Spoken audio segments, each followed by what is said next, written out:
eu não vejo ninguém falando da anistia dos nossos patriotas mais. Veja, lá atrás, no período do regime militar, eles usaram Vladimir Herzog, usaram a morte trágica de alguém para bradar aos quatro ventos e exigir do governo brasileiro uma anistia. Pois bem, Clezão, infelizmente, perdeu a vida sob tutela do Estado. Assim como o senhor Antônio Marques, que era um operador de máquina, estava de tornozeleira eletrônica, não podendo trabalhar, não teve permissão para trabalhar naquilo que ele fazia por conta do perímetro que ele estava adstrito ali por conta da tornozeleira eletrônica. E, infelizmente, por fazer um ofício que ele desconhecia, não era perito, ele acabou caindo do telhado e também perdendo a própria vida.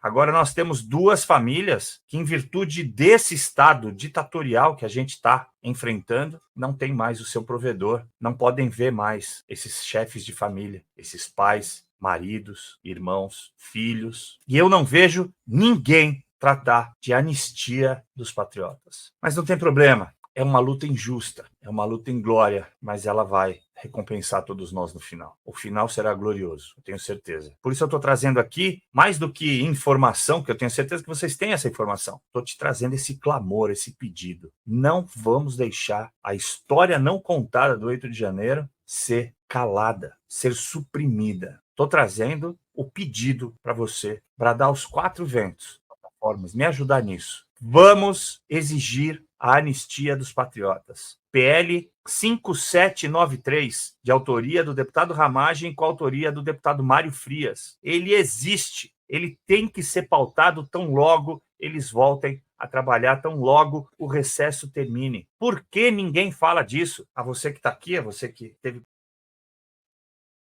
Você que está aqui, muito obrigado, né? Você estava, na verdade, muito curioso, não é mesmo? Mas que bom que você está aqui, deixa seu like, e você está vendo com uma semana de antecedência esse programa, ele só vai ser liberado para todo mundo a semana que vem. Então, meu agradecimento por você estar aqui, reforçar meu trabalho, né? Fazer parte dessa família aqui, a família Caivano, você está junto com a gente, está aí insistindo, né, e investindo para que eu invista meu tempo em trazer informação de qualidade. E eu penso que isso aqui você vai gostar.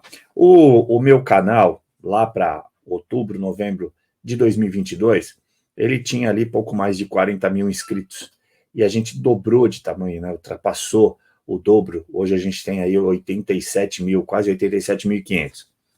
E isso tudo deveu-se ao final de ano, porque eu dizia, eu acreditava, eu tinha informações, eu recebia informações de que alguma coisa poderia acontecer, alguma surpresa, alguma novidade, alguma revelação, dentro daquilo que nós gostaríamos que acontecesse. E eu me lembro muito bem que eu dizia a todos, olha, se tem uma coisa que Bolsonaro não fará, é golpe. Bolsonaro não vai bater na mesa e virar o jogo, porque isso vai ser dito lá fora como sendo um golpe de tirano. E você veja, hoje, né, ultrapassado todo esse tempo, estamos em 2024, e você viu, durante todo o ano de 2023, todos aqueles eventos, após 8 de janeiro, tudo que se desdobrou, todo mundo ainda chamando aquele período de governo Bolsonaro de fascismo, ou de flerte com o fascismo. Imagine se ele tivesse dado a virada de mesa. Pois bem, eu também dizia que Bolsonaro havia recebido algumas visitas de pessoas lá dos Estados Unidos, do Pentágono, o chefe da CIA, uma subalterna, né, uma primeira cadeira após o comando do Pentágono. Eles estiveram aqui no Brasil para conversas pessoais com Jair Messias Bolsonaro. Tudo isso porque quando acontece uma eleição, seja aqui ou em países democráticos, como o próprio Estados Unidos, alguns protocolos são seguidos.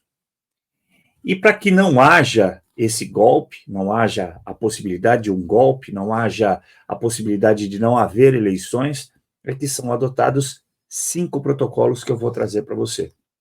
Agora, aqui no Brasil, a questão foi muito emblemática, tão emblemática, eu diria, que desde 2021 havia uma pressão em Bolsonaro e ele ficava repetindo. Vocês devem se lembrar daquele episódio de 7 de setembro de 2021, que todo mundo, né, a grande maioria, acaba culpando Bolsonaro, dizendo que ele tinha ali tudo às suas mãos, a faca e o queijo, a autorização do povo.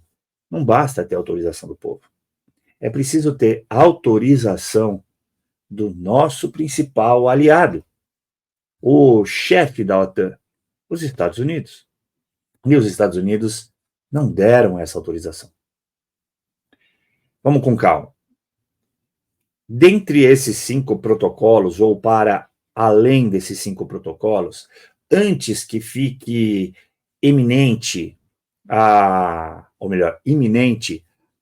utilização desse protocolo, ele é avaliado, né, ou várias questões geopolíticas são avaliadas. A principal delas, não pense você que não, mas a principal delas é o risco das fronteiras. Esse é o principal observatório que é instaurado ou instalado no momento da eleição. Como estão, há risco, há possibilidade de vizinhos aqui darem um golpe ou não, nosso mar territorial, tudo isso é verificado.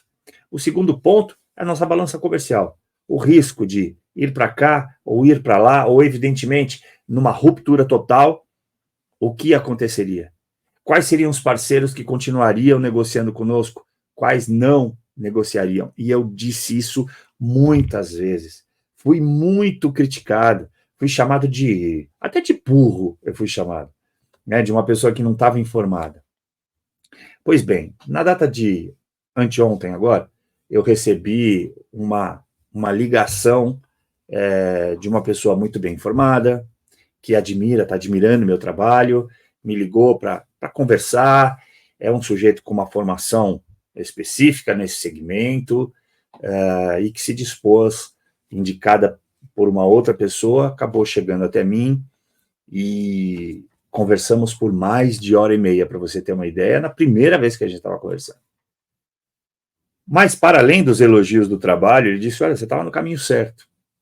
Né? E a verdade sobre os fatos, aquilo que está por aqui e ninguém vê, embora seja público, está ligado ao direito internacional.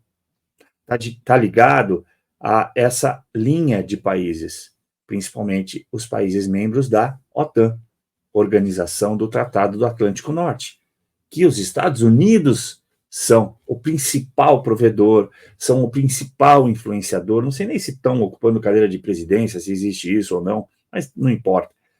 Eles são o principal mecanismo de avanço ou não dos membros da OTAN. Como eu disse ontem na minha última live, no último programa, eles colocaram 90 mil soldados treinando nas fronteiras da Ucrânia, ali muito próximo de onde está o cenário de guerra, né? O teatro de guerra, teatro de operações. Pois bem, antes de falar para você sobre esses protocolos, eu vou te dizer o seguinte, ontem alguém disse no programa que eu estava, será que teremos eleições? Olha, o Bolsonaro vinha repetindo aquela frase, dentro das 4 linhas, faremos tudo dentro das 4 linhas, não ultrapassaremos o limite das 4 linhas. Não era porque ele tinha que mostrar para você, ou para os opositores, ou para mim, era porque ele tinha que apresentar lá para fora. É porque ele tinha que mostrar para quem, nesse momento, era de direito, garantindo a nossa soberania, ele tinha que mostrar que não havia ou não haveria a menor possibilidade dele dar um golpe. É por isso que ele repetia incessantemente essa frase. E aí algumas pessoas têm dito aí, acho que não vamos ter eleição. Se não tivermos eleições, por qualquer motivo que seja, em virtude desse governo que está aí, definitivamente fechar o Congresso, por exemplo, nós vamos ter uma ruptura. Nós vamos ter alguém incidindo aqui sobre o Brasil. Nós vamos ter os nossos aliados vindo para cá e, opa, para. Isso é um fato. Isso é tão certo quanto 1 e 1 são 2, porque eles querem garantir a democracia. E nós não teríamos, de fato, ainda que sejamos o primeiro exército, né, a primeira Forças Armadas do território latino-americano, nós não temos como guerrear, como lutar contra os Estados Unidos. E esse governo que está aí não teria esse apoio. Isso é um fato. Embora ele tenha sido colocado aí pelo Partido Democrata, lá dos Estados Unidos, ele já não cumpriu acordos. Então, até mesmo o democrata, eu já disse isso, pulou desse barco. Esse barco é furado. Por que não pensaram nisso antes, não é mesmo? Vamos ao foco. É preciso que se tenha a eleição para continuar demonstrando para fora do país, para esse direito internacional que a gente não vê, essa justiça internacional que nós não vemos, que aqui continua sendo uma democracia inabalada. Por isso, essas movimentações, por exemplo, contra Ramagem, contra Jordi, e que acredito que possam vir a acontecer contra o Geyer, contra o Felipe Barros, contra o André Fernandes, porque são bons nomes da direita para conquistarem as cadeiras do Executivo Municipal nos seus redutos eleitorais. Tudo isso para quê? Para que tenha eleição, para que não haja uma ruptura. Nesse caso, é o judiciário agindo dessa maneira, para impedir que a direita avance. Tem que ter aparência de legalidade, como eu disse. É imprescindível para a manutenção da nossa soberania. Ao menos aquilo que a gente entende como soberania. Pois bem, dentre esses 5 protocolos, eu te diria que os mais importantes são a manutenção das embaixadas sob aviso. Se qualquer coisa, né, se houver qualquer aviso, todas as embaixadas em todos os países do mundo, né, as embaixadas do Brasil, são fechadas imediatamente e todos os documentos que já estão sempre escaneados, sempre digitalizados, são enviados para um provedor internacional de grande segurança. Parte disso vai sendo gradativamente, mas aqueles que nos interessam, que são questões de segurança nacional, que são sigilosas para as nossas estratégias internas, essas são imediatamente enviadas nesse momento, caso haja uma ruptura institucional, um golpe. As nossas Forças Armadas, né, o Exército, fica em todas as fronteiras territoriais do Brasil, monitorando. A mesma coisa a Força Aérea e a Naval fica a 25 milhas náuticas, patrulhando a nossa fronteira náutica, para verificar se está tudo certo, se não há nenhum risco, né, de avanço de algum outro país do planeta. Já falei de 2, né? As embaixadas. Quando ocorre alguma coisa e já existe o plano de voo, que é o 3º protocolo, generais, o presidente, o vice-presidente e a família do presidente e do vice-presidente, em lugares diferentes, são evacuadas do território nacional imediatamente. Esse também é um dos protocolos. Além disso, imediatamente as embaixadas e naquele país que eles sentirem a maior segurança e o maior apoio, que seja o nosso maior aliado, muito provavelmente os Estados Unidos, vai dar guarida, né, vai ser pedido asilo imediato para todas essas pessoas que eu acabei de te dizer que sairiam do país imediatamente. E o protocolo 01 fizeram tudo, está tudo certo, aperta o botão e avisa a todos os países do planeta, né, todos aqueles com quem nós temos embaixada, nós temos alguma relação comercial, que aconteceu um golpe no Brasil. Isso esteve em voga não só durante todo o período eleitoral, que é o normal, é o protocolo internacional, mas também até o final do ano de 2022. Porque havia, assim, até o final do ano de 2022, em virtude dos democratas terem muita força lá nos Estados Unidos, havia o receio de que Bolsonaro pudesse fazer algo. E aí é o que eu te disse. Bolsonaro pensou em fazer algo e consultou toda essa equação para ver o que aconteceria com o Brasil. E a decisão hoje nós já sabemos. Eu só estou vindo aqui hoje falar isso para você porque se tornou muito mito, né? Aliás, se tornou mito, aquelas, principalmente pessoas, até mesmo eu, Diogo Forjaz, o Renato Gomes, enfim, várias pessoas que em algum momento se utilizaram desse clickbait, tic-tac, mais 72 horas, ou tá para sair, tá assinado, tudo sempre esteve estudado. Sempre existiu essa possibilidade, sempre existiu essa alternativa. Mas ela não foi posta em prática, entendemos, por questões desse tipo de situação internacional. O Brasil não sairia melhor e, como sempre, quem acaba perecendo é a própria população. Então, acaba sendo uma escolha difícil, eu diria aí muito similar, né, à escolha de Sofia, ao dilema de Sofia, né, aquela que tinha que escolher, presa num campo de concentração com 2 filhos pequenos, teve que escolher qual viveria e qual sobreviveria, imediatamente, porque os alemães iriam matar um deles imediatamente.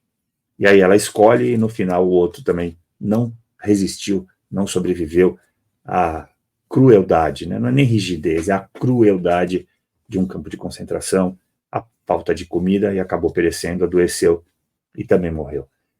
Existia, nesse momento, para Bolsonaro, o dilema de Sofia. Eu vou salvar a minha população? Será? Eu vou deixá-la em situação melhor se eu supostamente salvá-la, fizer o que a grande maioria pretende, ou eu vou colocá-la numa situação ainda pior. E naquele momento pareceu, as escolhas acabaram sendo, como a gente está vendo hoje, sendo escolhido o permanecimento de uma situação normal, de aparente normalidade, pelo menos. Agora, a gente está enxergando, e grande parte da população que inclusive votou nesse cidadão, está vendo o que está acontecendo. E está vendo que o Brasil está indo ladeira abaixo de maneira muito rápida. E isso pode proporcionar, num futuro breve, num futuro próximo, que a gente dê a volta, aquela tão esperada volta. Aguardemos, tenhamos um pouco mais de resiliência, que esse sofrimento está no final. Eu vou te dar mais uma dica aí, um spoilerzinho, na verdade, de contar o que aconteceu daquela visita de Bolsonaro a Putin. Você se lembra?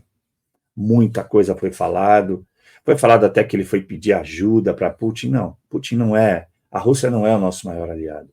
Bolsonaro não faria isso, não tinha como virar as costas para os Estados Unidos. Nós não sairíamos fortificados se ele tivesse feito isso. A grande questão é que ali houve negociação secreta. Algum tipo de material bélico, que eu não vou revelar, não é nem porque eu saiba e não possa. Eu realmente não poderia revelar. Mas é porque eu também não sei, não me foi informado.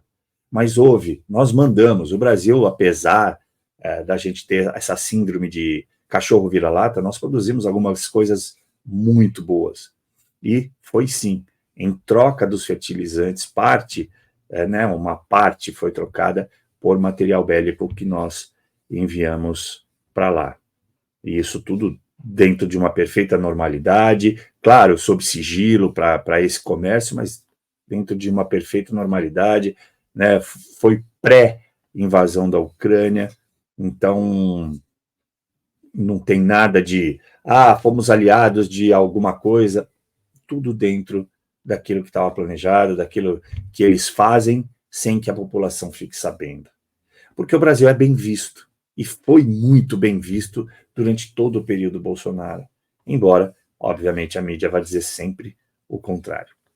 Por que eu resolvi fazer esse programa aqui para você? Não só porque parte dele prova que eu estava certo no final de 2022 e que, principalmente, eu estava certo quando eu disse que Bolsonaro ia tentar fazer qualquer coisa, menos algo que o tornasse efetivamente um golpista para o direito internacional, né? Para a sociedade internacional, para a comunidade internacional. Isso ele jamais faria. E isso eu disse várias vezes. Isso eu disse quando eu frequentava o QG do Ibirapuera, quando várias pessoas quiseram me ouvir. E olha, ele vai tentar de tudo. É possível, a gente, né? Provavelmente está acontecendo, provavelmente tem aí decretos, provavelmente tem questões bastante estudadas, prontas, mas ele não fará se meramente, ainda que à distância, isso for entendido como um golpe, como uma virada de jogo, como uma virada de mesa. Isso ele não fará. Ele fará se ele tiver provas robustas, contundentes. Ainda estava em andamento aquela questão do relatório das Forças Armadas em relação à eleição, que acabou não dando em nada, a gente sabe disso, né? Mas eu diria, e venho dizendo isso para você desde o começo de 2023, que tudo faz parte de um grande script, de um grande plano, e que eu ainda vou ficar com a fala, né, do general Heleno. O final será glorioso, e se nós não estamos ainda colhendo os louros dessa vitória, é porque o fim não chegou. Eu espero que você tenha ficado feliz. Se você ficou, cumpre aqueles 3 Cs lá. Curta, compartilha e comenta. Deixa seus comentários aí. Fala, Cavano, você é um falastrão.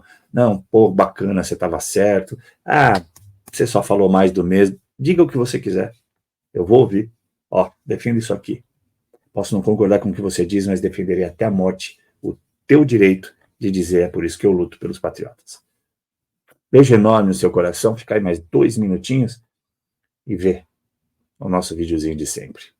Tchau, tchau. Eu não vejo ninguém falando da anistia dos nossos patriotas mais. Veja, lá atrás, no período do regime militar, eles usaram Vladimir Herzog, usaram a morte trágica de alguém para bradar aos 4 ventos e exigir do governo brasileiro uma anistia. Pois bem, Clezão, infelizmente, perdeu a vida sob tutela do Estado. Assim como o senhor Antônio Marques, que era um operador de máquina, estava de tornozeleira eletrônica, não podendo trabalhar, não teve permissão para trabalhar naquilo que ele fazia por conta do perímetro que ele estava adstrito ali por conta da tornozeleira eletrônica, e infelizmente, por fazer um ofício que ele desconhecia, não era perito, ele acabou caindo do telhado e também perdendo a própria vida.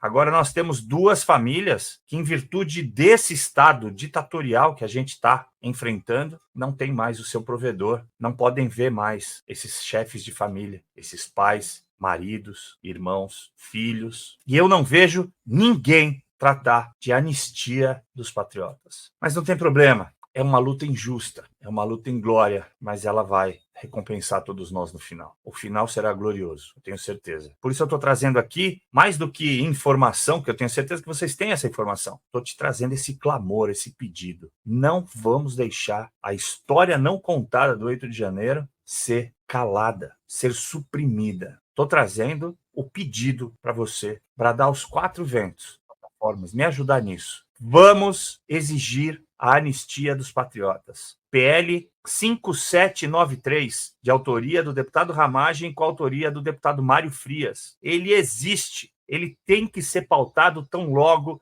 eles voltem a trabalhar, tão logo o recesso termine. Por que ninguém fala disso? A você que está aqui, a você que teve